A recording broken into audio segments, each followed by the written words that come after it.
The native cryptocurrency of Ripple's network, XRP, has been the subject of much of the criticism of the company's valuation.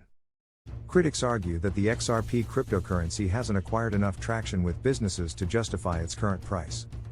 The value of XRP as an asset or as a means of exchange between banks on Ripple's network might be understood as its traction. In fact, XRP's significance in Ripple's ecosystem has become a key determinant of Ripple's entire market valuation. XRP's utility within Ripple's network of goods, though, remains a mystery amid the general hullabaloo. Cross-border transactions currently take place between silos and disconnected technology systems. Ripple connects these systems through the Interledger Protocol, which allows payments to be routed through interconnected ledgers.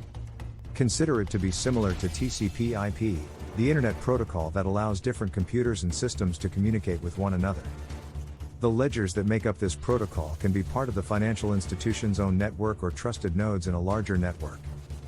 The overall system technology is intended to accelerate the speed with which cross-border transactions are processed.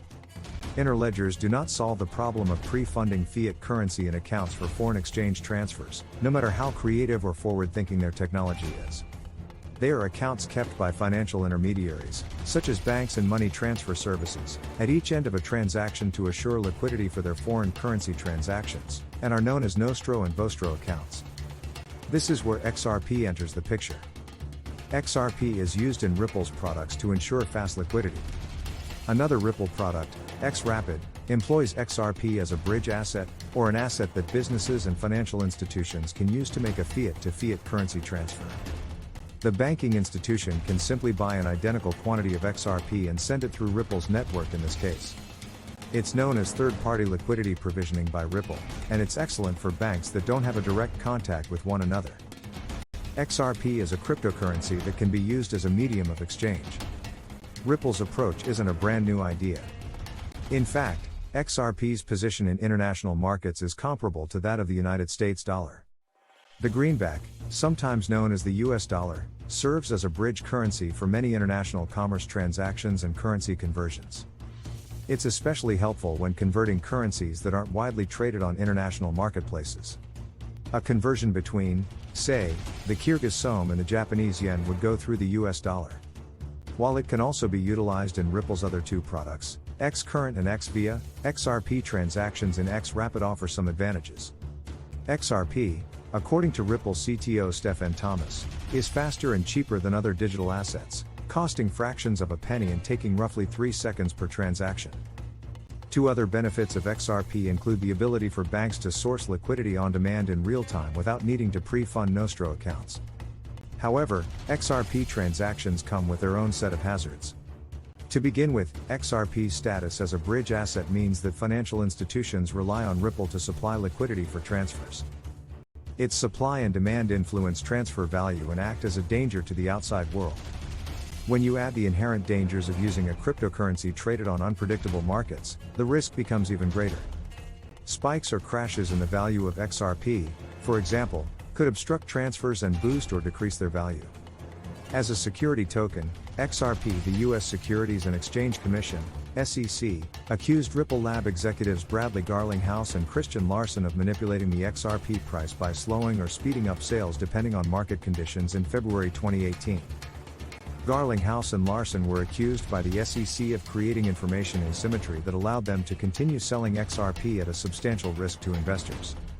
The core of the charge was whether or not XRP could be classified as a security offering.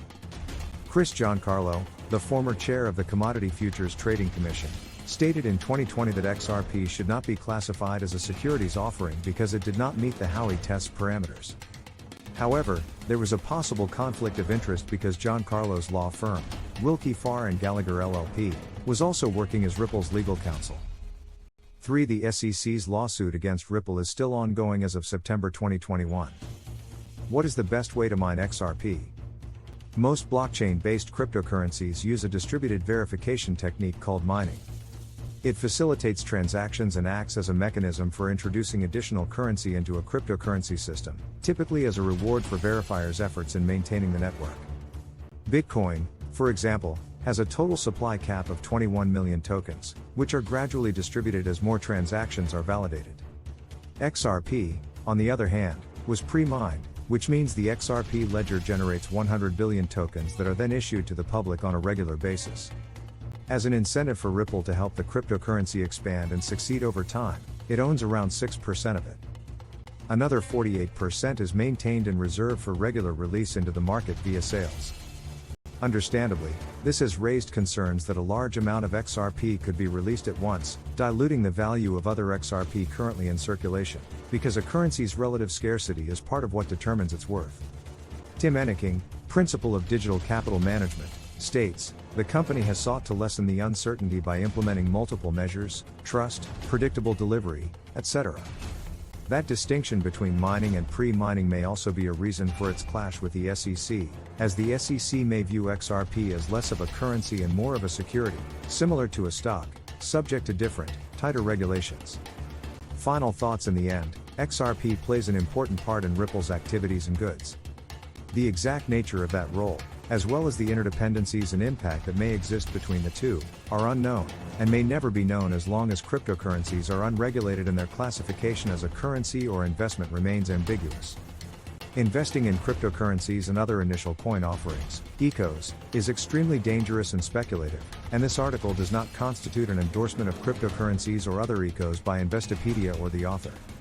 Because each person's circumstance is different, you should always get advice from a knowledgeable specialist before making any financial decisions.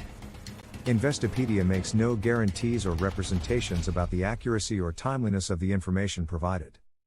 The author owns 0.01 Bitcoin as of the day this post was written. With $100,000 in virtual cash, you may compete without risk. Use our free stock simulator to put your trading talents to the test. Compete against hundreds of other traders on Investopedia and trade your way to the top. Before you start risking your own money, practice trading in a simulated environment. Practice trading tactics so that you'll be prepared to enter the real market when the time comes.